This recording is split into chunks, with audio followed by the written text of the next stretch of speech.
llegar acá a 3 cuadras me costó papas. Y contacté a mi madre y mi hermana también, que fumadora vacía. Por eso, cuando niegan este tipo de cosas, el daño es...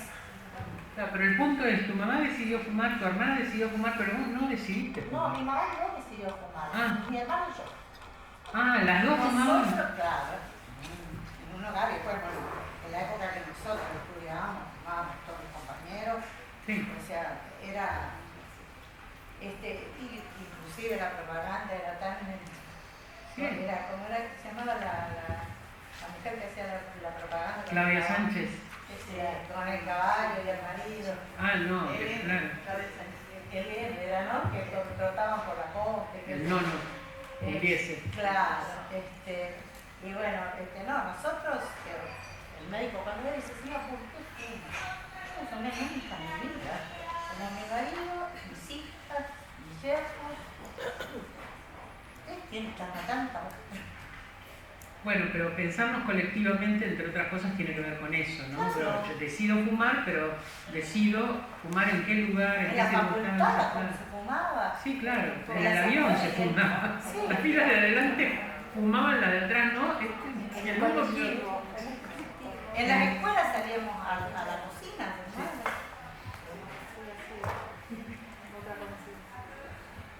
Va a ser difícil luchar contra eso, porque si las pibas y los pibes jóvenes empiezan a encontrar en eso un modelo deseable, sonamos, ¿no? Para hablar del EPOC, de los daños del tabaco, con ese discurso, pensemos en eso, con razones no se contrarresta ese ideal emocional de ser alguien deseable, ¿no?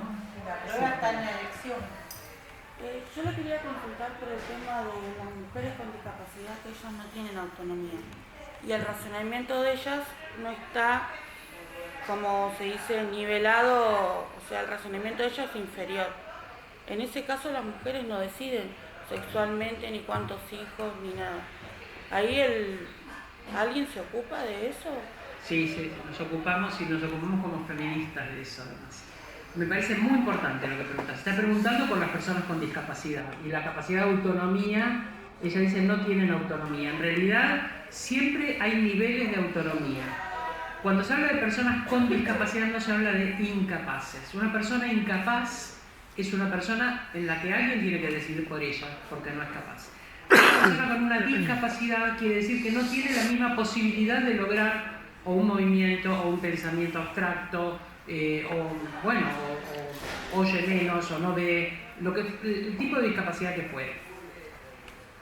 Justamente uno de los aspectos muy interesantes de la aplicación de este concepto de autonomía relacional, y te agradezco la pregunta porque me da la oportunidad de decir algo más sobre esto, no es solamente el pensar que nuestra autonomía es siempre en un contexto con otros sujetos y que pueden colaborar colectivamente.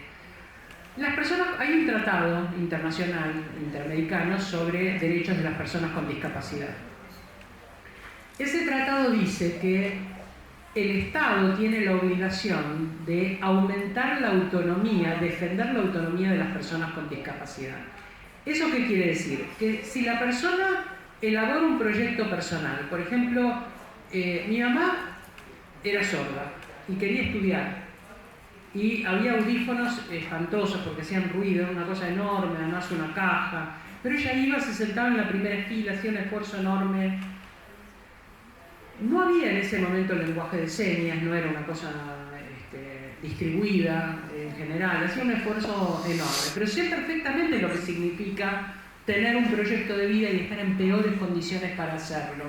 Ella podría haber renunciado a su proyecto diciendo, ¿cómo no oyendo lo que dice el profesor, digo el masculino, porque estudiaba Derecho, eran todos varones ahí, ¿no? ¿Cómo no escuchando al profesor puedo ir a estudiar? Bueno, ¿qué se está diciendo cuando se dice hay que aumentar la autonomía de esta persona? La persona quizás no oye bien o no oye nada. El Estado tiene que poner lo necesario como para que si su proyecto es estudiar, ella pueda hacerlo.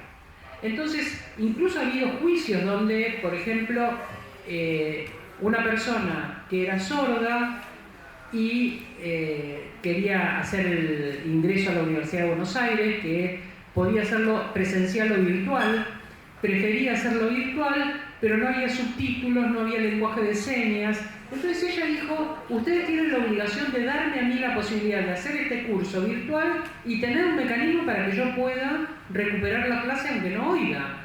Y tuvieron que hacerlo, le pusieron lenguaje de señas en la clase, en todas las clases que ella iba haciendo, y habría que hacerlo en todas las clases donde hay una persona que no oiga bien.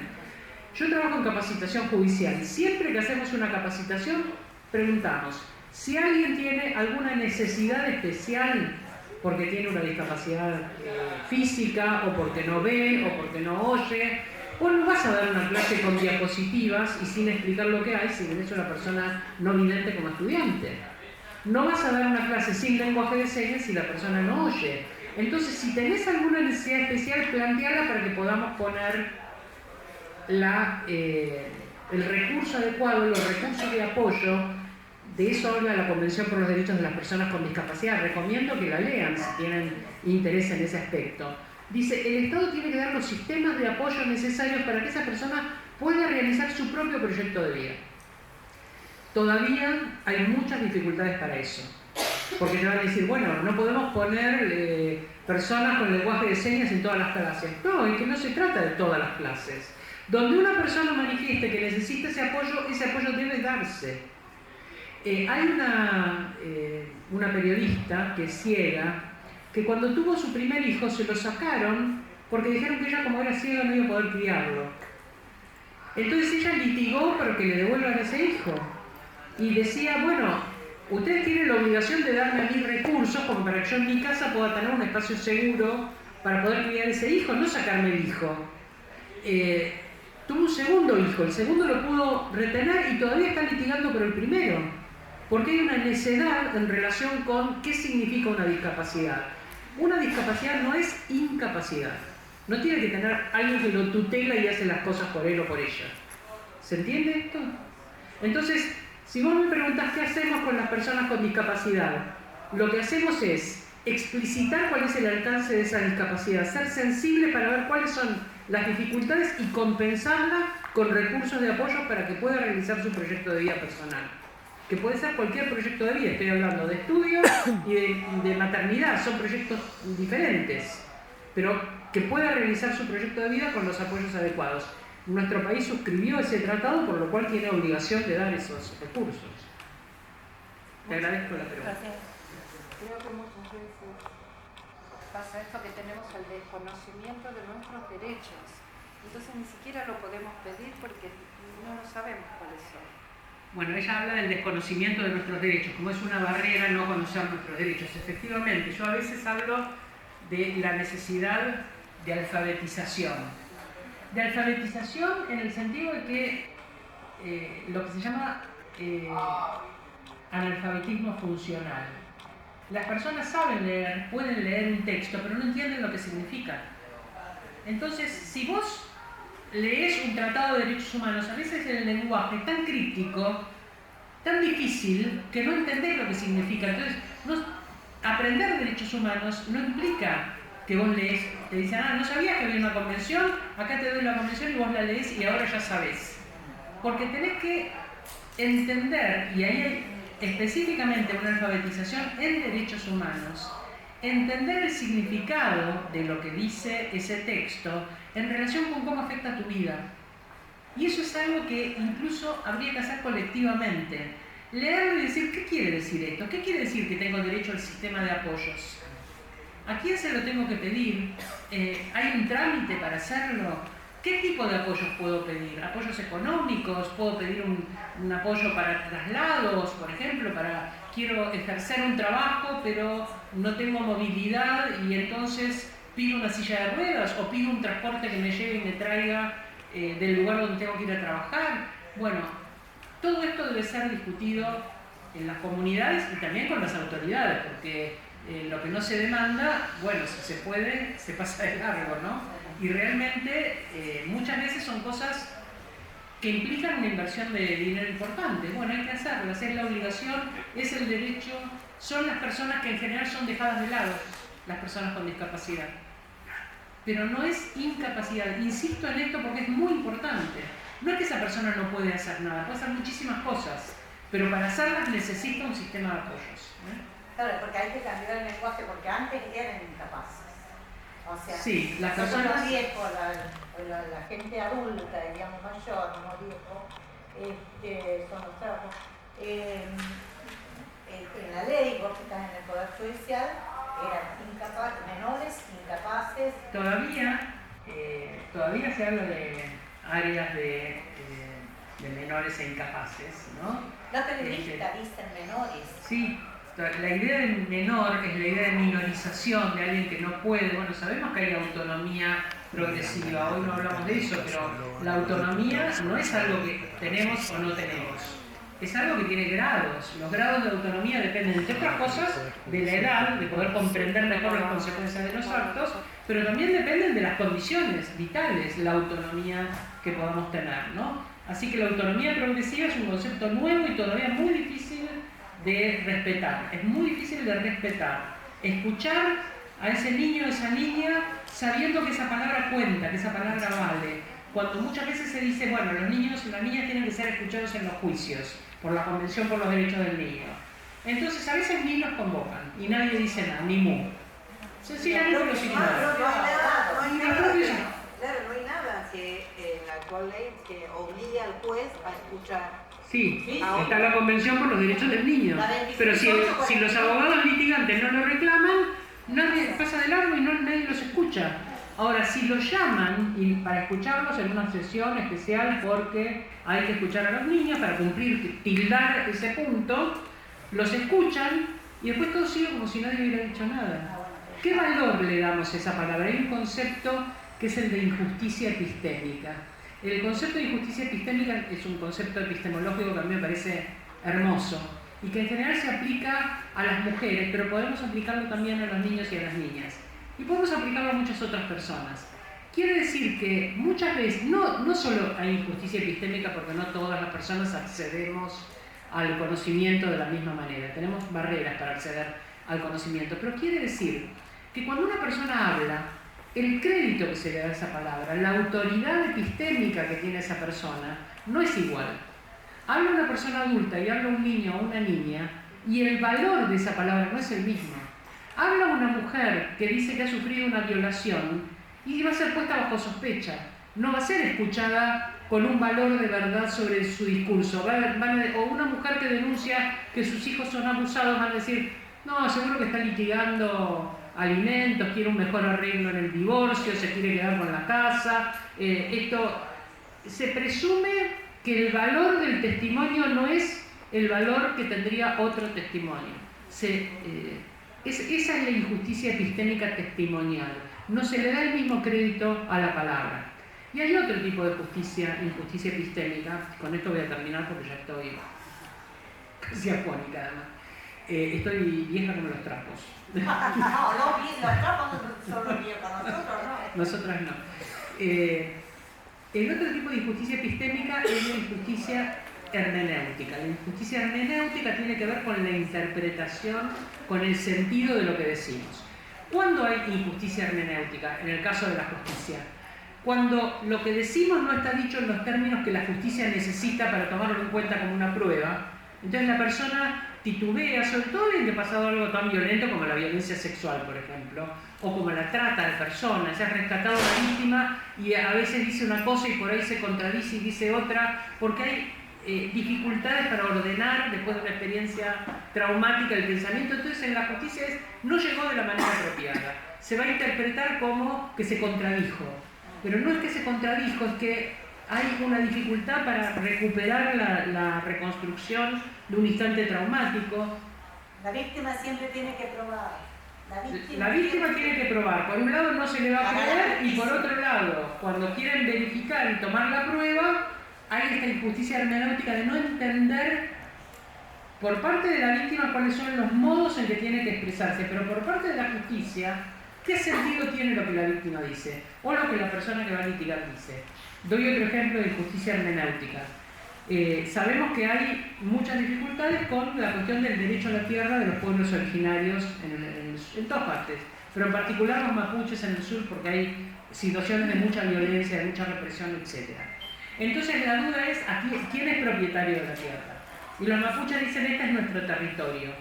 Y el señor Benetton dice, este es mi territorio, este es mi campo. Entonces le dicen a Benetton, ¿usted cómo puede probar que tiene este territorio? Bueno, porque yo tengo este papel, este es mi machete. Benetton tiene otro, que dice que es propietario de media Patagonia. Entonces él dice, porque tengo este papel que dice que soy propietario, y le dicen a los mapuches, ¿y ustedes qué papel tienen? No tenemos ningún papel, este es nuestro territorio porque es nuestro espacio sagrado, es nuestro espacio de ceremonias, es el lugar del que nos nutrimos, donde están las semillas, donde están los animales, aquí están enterrados nuestros ancestros, tienen una condición sagrada.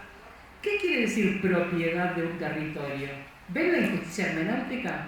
Si el juez se va a llevar por un documento de propiedad privada que alguien le cedió a un señor vendiéndole la tierra, no es lo mismo que el sentido de propiedad que se está usando para reclamar ese territorio.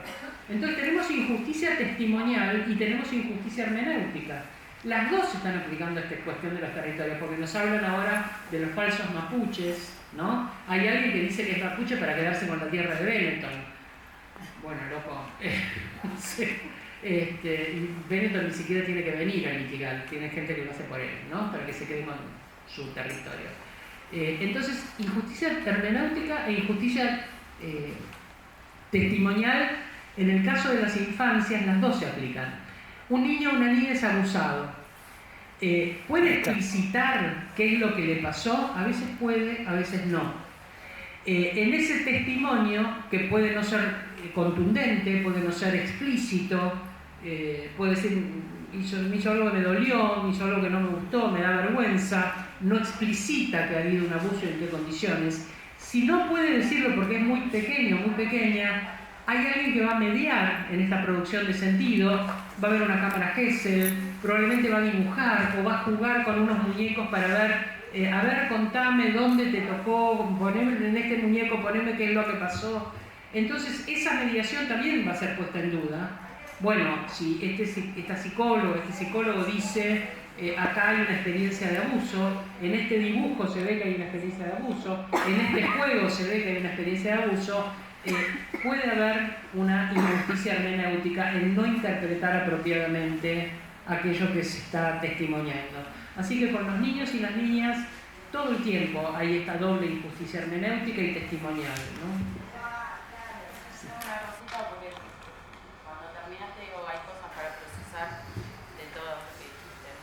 Inmediatamente uno puede. Pero igual van a seguir trabajando. Sí. Yo me quedé en algo así porque venía como reflexionando sobre cómo la sociedad o los cuerpos o las personas empiezan a manifestarse, ¿no?, ante la injusticia, y pienso en lo que vos dijiste del cuerpo vivido, ¿no? Creo que el cuerpo vivido es un cuerpo emancipado y autónomo, ¿no? Entonces lo que creo que ahora quizás empecemos a ver que el cuerpo empieza a vivir la desigualdad, empieza a vivir, ¿no?, el olvido, el maltrato del Estado, la falta de Estado. Y ese va a ser el momento donde quiera emanciparse. Me encanta tu descripción porque es esperanzadora. Eso me gusta. Es lo que creo, porque como trabajadora, muchos de los que estamos acá, yo soy sindicalista también, y algo que nos estamos como pensando internamente es, bueno, ¿cómo movemos esos cuerpos? Que venían con cierta tranquilidad, ¿no?, del disfrute, porque cuando vos tu sueldo... Ya te vi, después que me sí, te efectivamente, ayuda, ¿no? Sí.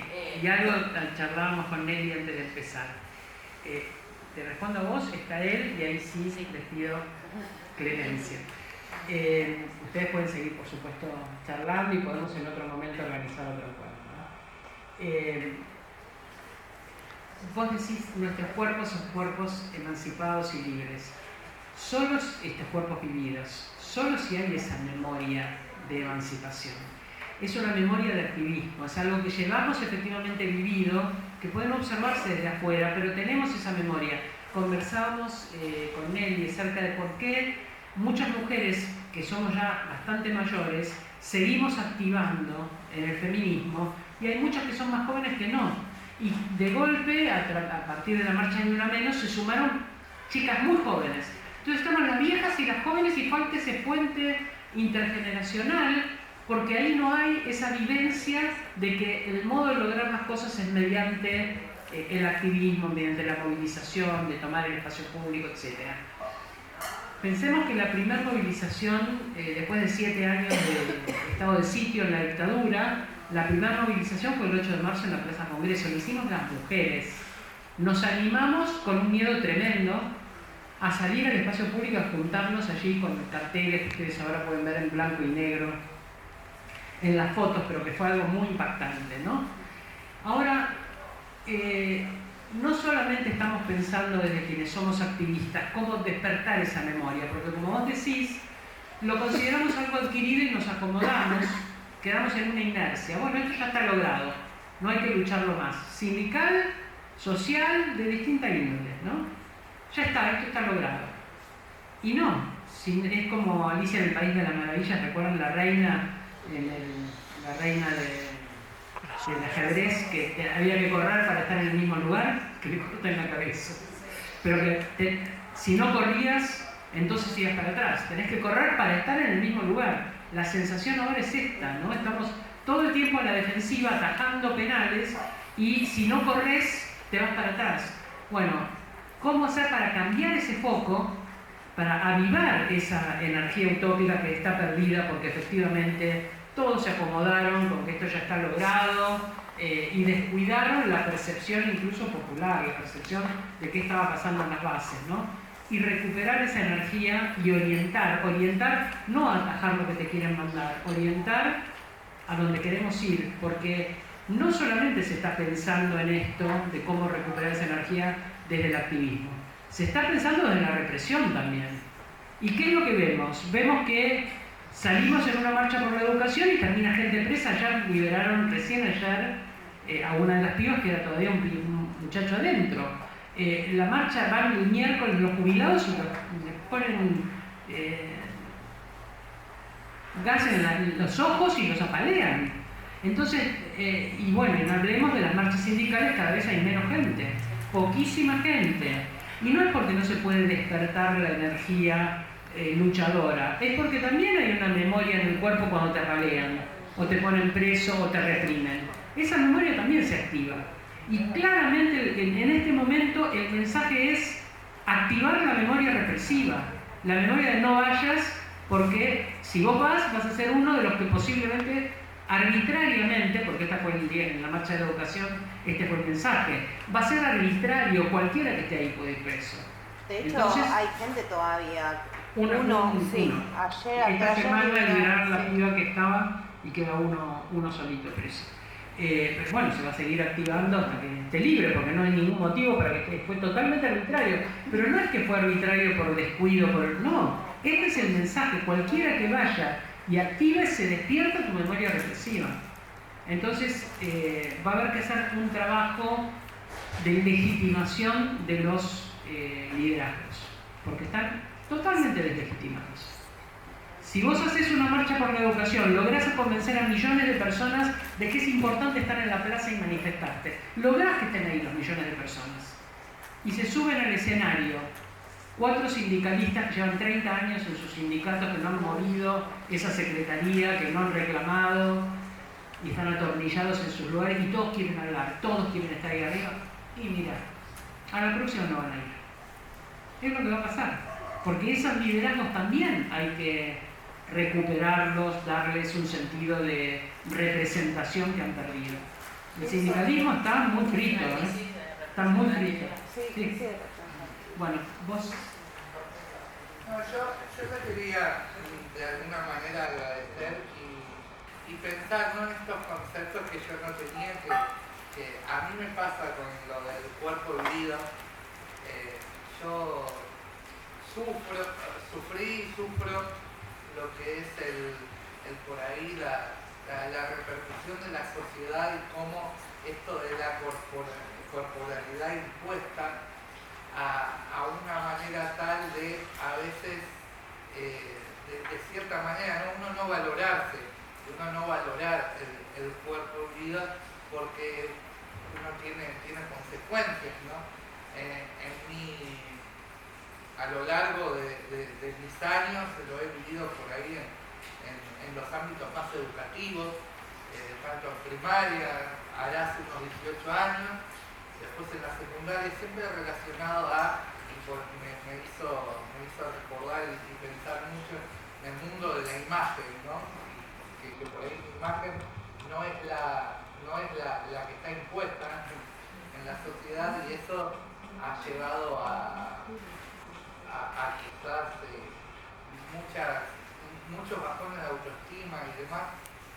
Pienso que hoy por hoy es muy importante que cada uno, desde el lugar que le toque, ya sea en una institución, en el trabajo, en la vida misma, lleve, porque considero que no se da esto que usted hoy trajo, esta reflexión más allá de la bibliografía que usted trabajó, ¿no? Mencionó siempre fundamental, pero no se da este análisis y queda más en una charla de quizás alguien lo dijo, alguien trajo determinados documentos, y así siguen aceptando como aceptó mi cuerpo vivido tantos años y lo sigue aceptando al día de hoy, porque no se puede construir las relaciones por ahí que uno quiere.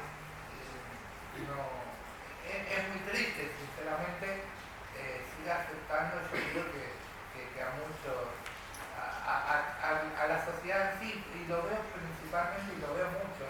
Quizás yo tengo 24 años y hace poco, relativamente, terminé el secundario, lo veo mucho en los jóvenes, en la juventud, demasiado arreglado y demasiado sufrido. O sea, veo adolescencias demasiado sufridas, y esto de las imposiciones y las relaciones para nada sanas, es algo que me preocupa, y noto que por ahí hay que seguir luchando, y por eso le agradezco, porque todavía en las instituciones, ya sea familiares, educativas y demás, no se tiene muy en cuenta esto y no se apoya de la manera que se debería apoyar, para que uno no sufra tanto, ¿no? O que uno entienda esto de que uno tiene que ser dueño de su propia corporalidad. Y es difícil porque la sociedad te lo hace sufrir. Sí, efectivamente, hay modelos de corporalidades deseables, si vos querés pensar en una pareja, por ejemplo, o las corporalidades que está bien que circulen. Hay un castigo a las corporalidades que no se ajustan a ese parámetro. Hoy hablamos de bullying en las escuelas. Antes no había una palabra para eso, pero las burlas o el hostigamiento, el que te dejan aparte, que si hay un deporte a vos no te llaman, aunque perfectamente podrías jugar ese deporte, pero entonces no te invitan al equipo, lo que fuere. Son todos como grados de marginación, de sufrimiento personal, y vos terminás sintiéndote responsable de no ajustarte y apartándote de las metas que podrías haberte puesto, y decir, bueno, no, me escondo, me quedo en un costadito, porque si me asomo, me dan con un hacha, ¿no? En este momento hay todo un activismo en relación con las corporalidades muy importante. Y yo leyendo un texto, que ese texto hablaba de activismo gordo. Yo soy gorda, leo este texto, donde también empecé, uy, la lluvia, donde lo que empecé